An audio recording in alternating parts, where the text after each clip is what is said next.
May I tell you a story? Thanks. Once upon a time, there was a little porcupine. He was a very strange looking creature because although he had quite a small body, he was covered from head to foot with many long, fierce looking quills, and they stuck up all around his body, even when they were lying down. So the little porcupine looked 3 times his real size. And that was very useful to him because when he would go walking out of his burrow where he lived, he noticed that other animals and birds, much larger than he, would stop when they saw him and give him a wide berth. He thought that was very funny, but also he felt a little sad because he felt quite lonely. And he didn't know any other porcupines. And so he had to spend a lot of time alone. And when he walked, he saw that other creatures seemed to be afraid of him, and that seemed very strange to him because he was afraid of them. As a matter of fact, if there would be a sudden loud noise or some creature would come up behind him suddenly, then without trying at all, every quill on his body would stand straight up. And he would look not only just 3 times his size, but 10 times his size. And other creatures would just back off.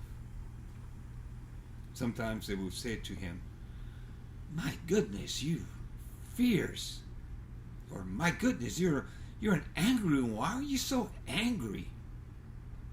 And the little porcupine was puzzled because he didn't feel angry at all. He just felt scared. And he did notice that from time to time, when some foolish creature would get too close, his quills would stick in them, and they would run off screeching and hollering and crying when he had done nothing but stand still. Other creatures accused him of shooting his quills at them, and it wasn't true at all. All he would do is stand still. And they would come up and get stuck, and then they would be angry and hurt because they said he had attacked them. All of this was very, very puzzling to the little porcupine. And so his days passed, and he felt very confused and very lonely and quite bored because he couldn't think of anything for a little porcupine to do by himself that might be interesting. One day, as he was walking in the forest, as usual, going his own lonely way, he met a huge turtle, and the turtle stopped and looked at him and said, "My goodness, you're a strange-looking one." And Porky raised up all his quills at once because he felt very afraid. And the turtle said, "That is amazing. You can make yourself 10 times your size, whereas all I can do is pull my head and feet in and make myself smaller." "Oh," said the porcupine. "Let me see." And so the turtle obligingly pulled his head in and pulled in his feet, and in fact, he was much smaller. Not only that, he looked so much like the rocks and stones all about him that the porcupine had to look very closely to see which one was the turtle. "My," said the porcupine, "I wish I could pull in my head and feet and make myself into a stone." And the turtle peeked out and said, "Oh, I wish I could make myself 10 times as big and have those fierce-looking spears all over me instead of having to pull in and be like a stone. It's dark in there and very boring." "Well," said the porcupine, "you know something?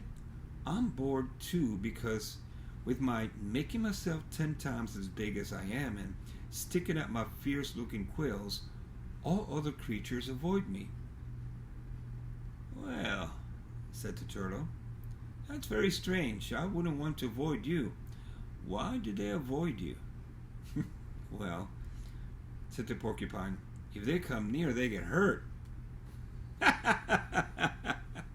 Said the turtle, "I can come near." And he did. And the little porcupine began to shake because no other creature had ever come so close. And the turtle said, "See, I can even touch you. And he did. And the porcupine backed off and said, whoa, whoa, whoa, don't touch me. Nobody has ever touched me. But the turtle said, I can touch you. And the porcupine said, so you can. And my quills don't stick into you. Oh no, said the turtle, because I have this beautiful shell. See my beautiful shell? No. Oh yes, yes, said the turtle. You have your quills, and I have my shell. And those protect us because inside we're really soft and very scared.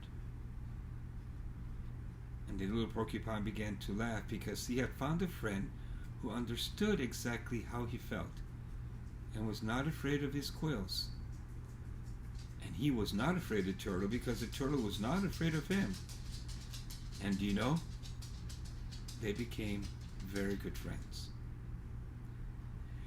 Then the little porcupine began to understand that everyone else was afraid like him. And so he learned to keep his quills sleek against his body, even though his heart was beating very hard. And ever after, when he would meet a new creature, he kept his fierce-looking quills sleek against his body. So he looked only 3 times his real size instead of 10 times. And he learned to say, are you afraid? Because I'm afraid too. But all I want to do is play. Is that what you want? And you know, next time he met a little chipmunk, the chipmunk said, yes, that's how I feel too. Do you mean you won't shoot your spears at me if I come close? Well, of course not, said the porcupine. And anyway, I can't shoot any spears. I can only make them stand up, and you get stuck if you come too close when I'm afraid. Oh, said the chipmunk. You don't have to be afraid of me. All I can do is scratch and bite, and there's no place on you at all where I could bite or scratch. You don't have to be afraid of me, and if you won't stick me with your quills, I don't have to be afraid of you. That's right, said the porcupine. And he laughed out loud with pleasure, and do you know, soon the little porcupine was friends with everyone in the forest. One day, a surly big creature came into the forest. No one had ever seen anyone like him before. When he laughed, it sounded like a snarl. And when he snarled, he sounded even worse, and he was very ugly, although no one wanted him to know that they thought so. He had long front legs and sort of crouching, cringing back legs. And he had ugly, rough fur and patches and long, mean snoot and long, snaggly teeth. This creature came swaggering up to where the little porcupine was standing with all his quills sleek against his body. The little porcupine said, hello? In a quivering voice, and the creature laughed his laugh, which sounded like a snarl, and the little porcupine asked, what is your name? The creature said, what's it to you? Oh, said the little porcupine, my name is Porky. And the creature laughed like a snarl again. And I would like to know your name, said Porky. Oh, well, all right, nosy, he said. My name is Laughing Hyena. Oh, said Porky. That's an interesting name. Hey, you're making fun of me? Snarled the hyena, and Porky cried, oh, no, sir, no, sir. Not at all, sir. Well, said the Laughing Hyena, you better not, because I could just make mincemeat out of you in one bite. Little Porky's quills stood straight up, and the Laughing Hyena said, you want to fight, do you? Well, I'll show you. And so he jumped at little Porky, and little Porky stood there shaking and shaking all over like a thistle in the wind. And you know what happened? that mean laughing hyena got its long mean snoot stuck full of quills, and there were quills sticking in his ears and all over his ugly body. He put his tail between his legs and ran off, howling hideously, straight out of the forest.